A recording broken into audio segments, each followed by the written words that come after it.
What's good, everybody? It's your man Big Don coming out at you with another True Players podcast episode on a Sunday evening, football Sunday. You know, I hope you guys enjoyed the last episode that I did about the child support. There will be a part two in regard to that.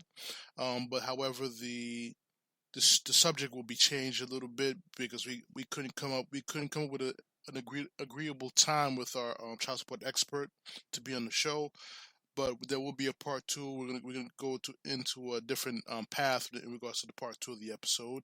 But for now, let me just talk to you guys briefly of what has gone on this week in the world of sports, especially in the New York world of sports. But before that, just want to recap the New York Jets game today, in which the Jets barely beat the Dolphins 22-21. A key pass interference review gave the Jets the opportunity to be in field goal range and win this ball game. And it would have been a bad loss if they had lost this football game because the Miami Dolphins scored no touchdowns. All their points came on 7 field goals. That would have been a bad way to lose a game. They were embarrassed last week by Cincinnati, in which once again the coach did not make the required adjustments needed to help his team win the football game. And I guess he got caught up with winning 3 in a row, as well as a lot of Jet fans got caught up with winning 3 in a row, and felt themselves, and they got beat by Cincinnati last week, but they made it up this week. Would I say was it a gift victory? It's somewhat, yeah, I could probably say that. But by the same time, when they were playing without Jamal Adams, they were playing without Le'Veon Bell. I felt the running game today was much more better. This is the first time the team has rushed over 100 yards this season as a team. I don't know what to make of it. Is it I believe it's just a sheer indictment of the coach on utilizing the talent properly, as well as a bad offensive line. But the offensive line played much better today, and like I said, and Bilal Powell helped because he really he doesn't run like Le'Veon Bell. When Le'Veon Bell tried to set up the blocks with his patience and all that stuff, Bilal saw the hole, hit the hole quick, explosive, boom, into the hole, gained some yards. He finished over 19 carries with 74 yards. Sam Darnold was a little bit off on his game today. He threw, he threw for 2 touchdowns and 1 pick. He missed Robbie Anderson on a couple of passes that would have scored a touchdown or made a big completion on third down. Robbie Anderson the past few weeks has been looking good. He in this game right here he had 7 catches for 116 yards, doing not just going deep all the time. He's doing some crossing patterns. He's doing slants to catch the ball, doing yards after the catch. But make no mistake, yes, he's improving, but make no mistake, in my opinion, he's not a number one receiver. The Jets should be careful about the money they're going to shell out for him. They need to be careful, especially with his off the court issues and things like that. They need to be careful. The one thing that bothered me, though, watching the New York Jet game was the fact that Fitzpatrick ran for 65 yards.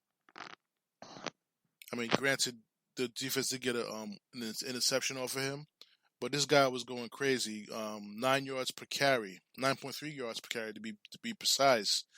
And this is not a good sign, knowing that you're going to be playing against Lamar Jackson next week. This is not a good sign. Greg Williams need to figure that out, and because they're gonna be facing a real pure athlete next week, a really very very good quarterback throwing the ball and running the ball, in Lamar Jackson, and they beat the Bills today 24-17, which closely contested game. Both teams played very well. I like something about the Bills defense that I really like about them. They're aggressive. They get to the passer with all four of the guys in the front line to get to the passer. So let's see how the Jets do against the Baltimore Ravens for next week. I'll be talking to you guys about that game a little bit later in the week when I do my previews. But like I said, the Jets won barely on the game-winning field goal by Sam Ficken, and that's it. That's all I can say about the Jets right now. But let's get down to the nitty gritty of the sports weekend that happened in New York. A lot of big things happened in New York, not just in New York, but also in Carolina, which may affect the New York team. Um, but first, me going to the Ron Rivera firing by the Panthers um, earlier this week.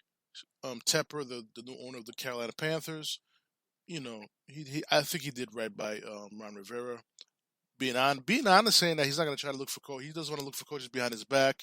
He respected Ron Rivera enough to just let him go now, and let him pursue other opportunities before the season ends. And the reason why I brought up Ron Rivera's firing because it does affect the New York Giants in this way. Because Steve Gettleman is general manager. We all know to shout out to all the Giants fans who's going through a hard season. I've been there many times with the Jets, but I'm going to give you guys a shout out because the New York Giants organization has been a top-notch organization over the years. Won 4 Super Bowls in the past 20 years. You can't beat that. You can't beat that. Actually, I'm sorry. They've been to 4 Super Bowls in the past 20 years. Won 3 of them. Like I said, you can't. This is a state-of-the-art organization. Shermer has not. He's a dead man. He's a dead coach walking. He he doesn't fit the New York media. It's like everything. He's too sensitive in regards to the New York media. And when I seen him do that, when I saw that they hired him, I knew they made a bad decision. But let me tell you something. Um, the Giants need a new coach. In my opinion, if I was John Mara, Steve Tisch, I would fire everybody, including Gettleman, because he does not. I know you guys. I spoke about this on my previous podcast. He did not draft the players suited for his defensive coordinator's system. He honestly did not help his defensive coordinator. The main reason why there's two main reasons why the defense has been horrible.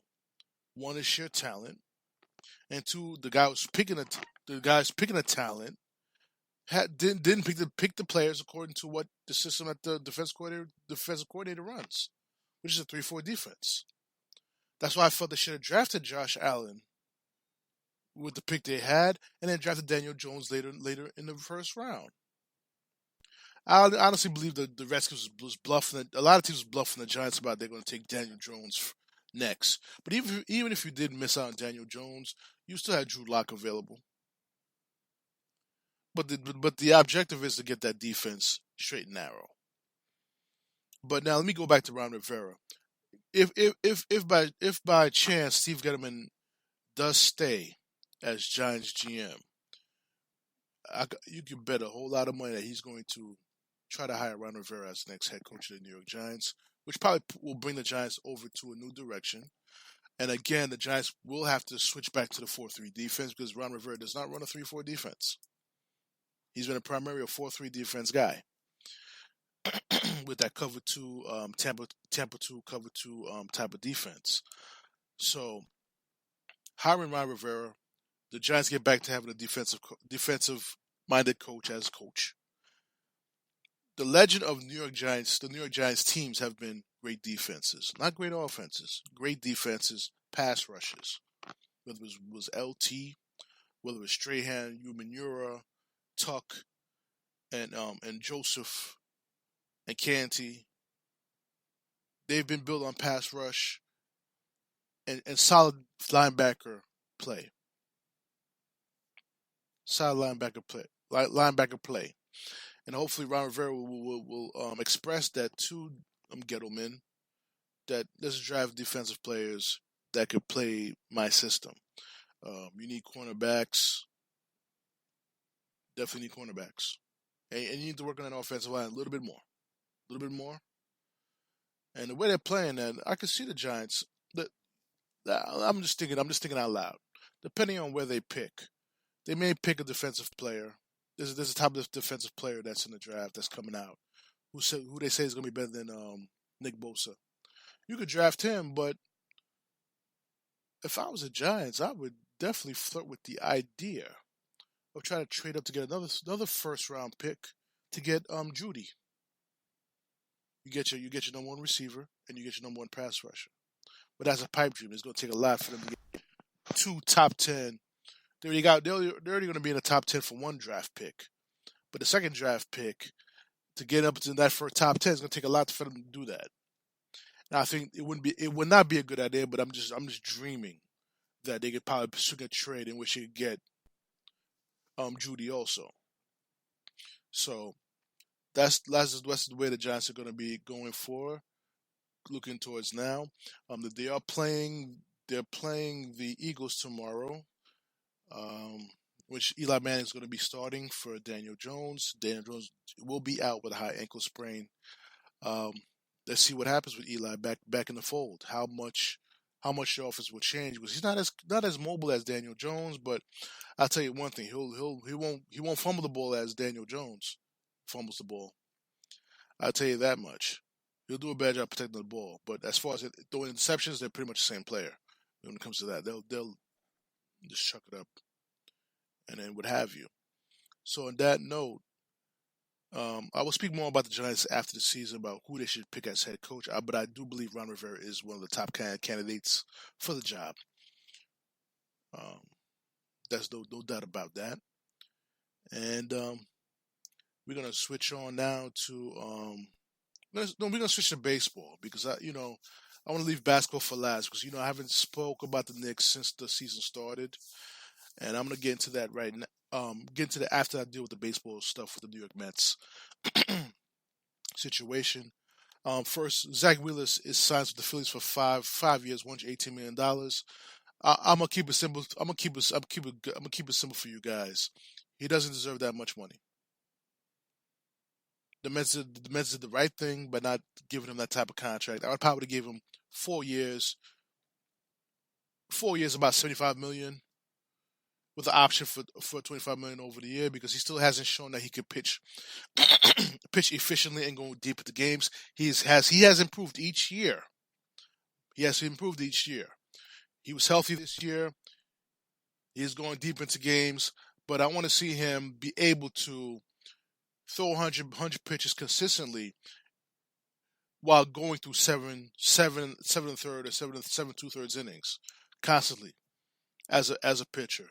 With his talent, he should be able to do that and be a horse. But he's going on to the Phillies. To all my Met fans, don't worry about it. Don't sweat this. Don't sweat this because when guys like that, I'm hoping he doesn't get an injury because I really do think he was a good pitcher. I believe he wanted to stay with the Mets, but the Mets did not want to pay him that much money, and I'm in agreement with that. But now now you got to think about how does this affect Noah Syndergaard's mental as far as his future is concerned with his contract. That's what the Mets need to focus on. And I'm gonna segue into now possibly Mets fans. Are you ready for this? I'm sure you guys heard of it. Stephen Cohen, the owner that owns 20% of the team, will be the majority owner of the New York Mets within 5 years. He's in negotiations with the Wilpons right now to take over the team in 2025. But I don't think he's in negotiations to take over the team for 2025. I think that's already set. I think the negotiations are happening for him to take over sooner. In my opinion, he's negotiating right now to take over as of this season. And the way I've read in certain articles and magazines and stuff like that, he has deep pockets, people. He has deep pockets. The man's worth $13.6 billion. The guy has already said he wants to spend to make the Mets a top-notch franchise in the major leagues. When was the last time we had an owner who spoke like that in the Mets world? Had to be over 19 years ago when Nelson Doubleday was still the owner. This guy has deep pockets. He's going to spend for the players, and I want him to take over as soon as possible because reason being, Because if he takes over this season, guess who's free agent next season? Next season, Mookie Betts.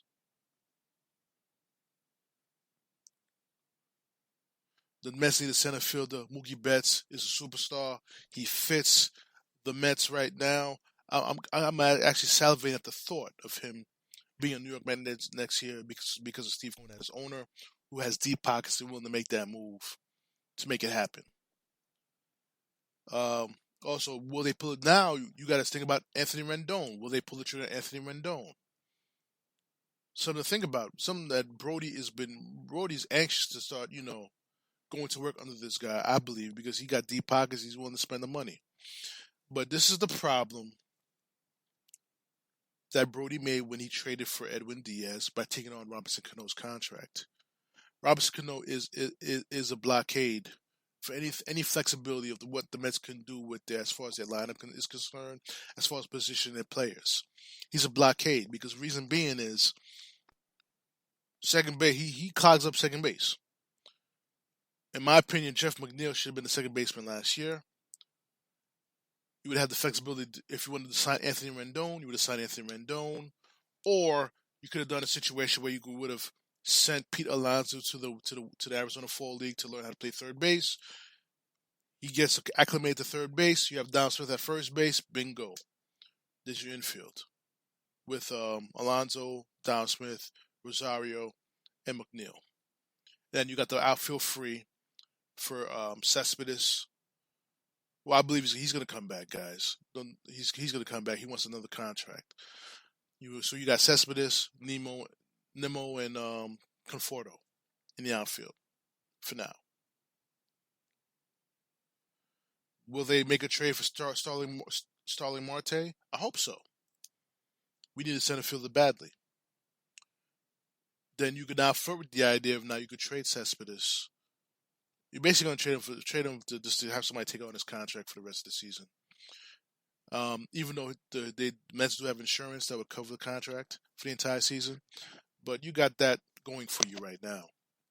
If I was the Mets, but like I said, Steve Cohen, deep man with deep pockets. Does he have some issues? Yeah, he did have some issues with some insider trading and things like that a few years back. But keep in mind one thing: so did the Wilpons, even though they were taken advantage of on the whole, but they were part of that. I wouldn't say they were part of the Madoff scheme, but they got caught up in it too, in which they did benefit from Madoff siphoning money from other people and giving it to them. They also was taken down. Money was taken from them also from the Madoff deal also. So before anything happens, he was approved to be a 20% owner. Steve Cohen helped him bail him out out of that debt that he had because of the Madoff scandal. So I'm quite sure Major League Baseball is going to approve Stephen Cohen as the owner. Hopefully, maybe he could just buy the Jets too, and then have the Jets play at Citi Field. It's a dream. It's a dream, but it's okay for me to dream, right? All right, guys. But now we're gonna head over to the Knicks. This poor situation as the Knicks. They're 4-15 this season. David Fitzdale was fired as coach. On Friday, he was fired as coach after practice. Now, is he a scapegoat for Stevie Mills and Scott Perry? Yes, he is. However, he didn't do a good job as coach. I felt, in my opinion, anyway, because he didn't play Ntilikina enough the first season. He benched Trier because Trier can't play defense. I understand that Trier can't play defense, but he can score. And there's times this team doesn't have a go-to guy at the end of games to score the basket when it's a close game. I've seen Marcus Morris bring the ball up. I've seen Julius Randle bring the ball up. These are big guys who should not be bringing the ball up the court, in my opinion. That's a point guard's job. That's why you have Dennis Smith Jr. there. That's why you have Ntilikina there. And R.J. Barrett, you draft him in the first round, the third round pick, and there's times where the Knicks were down by 1 or 2 points, and he's on the bench with 2 seconds left. If he's supposed to be your next superstar, he needs to be on that floor with the last 2 seconds left in the game and with the ball in his hands, not in Randall's hands, not in Morris's hands. Those guys are gatekeepers to the true talent that's coming in afterwards. They're there for trade bait. So those guys should not be handling the ball. Let RJ Barrett get his lumps now. That's why I felt David Fitzdale failed as a coach. The team was supposed to be a defensive-minded team. That has not worked. That's why he's gone. But however, he's not only to blame to the Knicks' poor start. The Knicks' poor start is also at the hands of Scott Perry and at Steve Mills. These guys couldn't get Kevin Durant to sign with them. They couldn't get Kyrie Irving to sign with them. And you spent all your salary cap on marginal players. These guys will probably be the eighth, sixth, or seventh man off the bench on other teams. You gave Marcus Morris $15 million. Granted, he's played well at times this season, but you drafted Kevin Knox the year before with I believe the eighth or ninth pick. The year before, you drafted RJ Barrett with the third pick this year. Why did you sign all these veteran guys to block the development of the players that you drafted, who are supposed to be the part of the future of the New York Knicks moving forward? Scott Perry and Steve Mills signed 5 power forwards, who all play the same way. You signed Taj Gibson, you signed Bobby Portis, you signed Randall, you signed Marcus Morris. Come on, really? And you signed Eford Payton. I mean, I never heard of this guy. I know my brother told me he was a first round pick of Orlando Magic. That's the only thing I know about him. That's the only thing I know about him. So my thing is that they provided so much logjam at the power forward position and at the small forward position. And mind you, they signed Wayne Ellington. They signed Reggie Bullock, who hasn't even played yet this season because he's out with a back injury. Now you're blocking the development of a guy that I like. I'm a big fan of Alonzo Trier. I'm a big fan of his. Now you're blocking his growth. You're blocking RJ Barrett's growth. Once those guys come back, Wayne Ellington and all those guys, Reggie Bullock is going to come back on the team. What's going to happen there? You're not going to have a logjam at the shooting guard position. That's poor. That's poor. I don't want to say poor etiquette. I'm trying to find a word for it, but the team is so unbalanced right now. You didn't give Fitzdale an opportunity to have a strong 8-man, 9-man rotation. He's going on feel, and that's also his fault too. You should never go coach a game just on feel. Who's going to give you the best shot? Because you got players that need to develop to the future. That's one of the reasons why he lost his job. Now, where do the Knicks go from here? I mean, they did hire Mike Miller from the D League to be the interim coach for the rest of the season. Now, where do the Knicks go from here? My opinion, guys. Like I have the same. If I was the owner, if I was James Dolan, I have the same feeling I have for the Giants. I'm firing everybody. Steve Mills, Scott Perry, all got to go and start all over again. But knowing James Dolan as I've known him since he took over the team, that's not going to happen. So these are my only 2 candidates the Knicks should consider for the head coaching position. These 2 candidates are the first one is Rick Pitino. I know he's aching to get back into coaching, and it seems like after so many years, he seemed to be open to return to the NBA and coach the Knicks. A guy who could develop players because he's done it in college. And the second guy that I think should be I believe that should be a candidate for the coaching job, in my opinion, should have got the coaching job over Fitzdale, and he should have got the job over Fitzdale before, is Mark Jackson. New York player from Brooklyn, played point guard for the New York Knicks. understands the New York City. He understands the mentality of the New York fans, and that's my opinion. Those two guys are 1 and 1A. I'll be so extremely happy for the both of them. I think a lot of New York fans will be happy with either of them as the next New York Knicks head coach. Let me let you guys let me know what you guys think about what I've said on this podcast. Definitely love to hear the comments, feedback from you guys. I'm about to sign up for this podcast.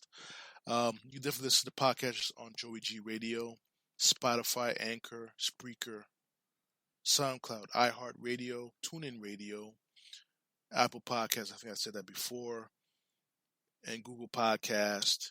And any feedback, comments, complaints, definitely hit me up on my email, True Players Podcast, which is TruePlayaz at gmail.com.